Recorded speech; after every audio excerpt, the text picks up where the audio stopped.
नमस्कार. काल एक अत्यंत दुर्दैवी घटना घडली, ती म्हणजे आमची भगिनी मोनाली सुशांत बिसे, तिचे पती माझे स्वीय सहाय्यक म्हणून काम करतात.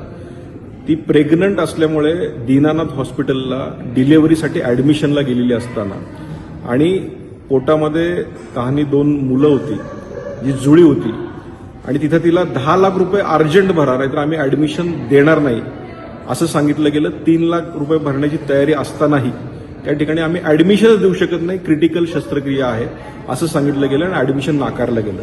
त्यानंतर मंत्रालयातनं फोन गेल्यानंतरही तिथल्या ॲडमिनिस्ट्रेशननी ते झुकारून त्यांना ॲडमिशन दिलं नाही आणि त्या धावपळीत दुसऱ्या हॉस्पिटलमध्ये जावं लागलं.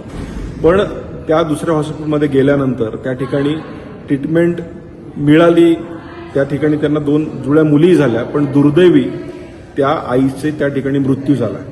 मला हे सांगायचं की दीनानाथ हॉस्पिटल हे खऱ्या अर्थानं गरिबांसाठी आणि ट्रस्ट म्हणून चालवलं जातं, पण अशा प्रकारचा अत्यंत गंभीर गुन्हा ह्या हॉस्पिटलनी केलेला आहे आणि अशा अनेक तक्रारी ह्या आलेल्या आहेत आणि हे जर माझ्या स्वतःच्या पीए बरोबर होत असेल तर अत्यंत दुर्दैवी घटना आहे.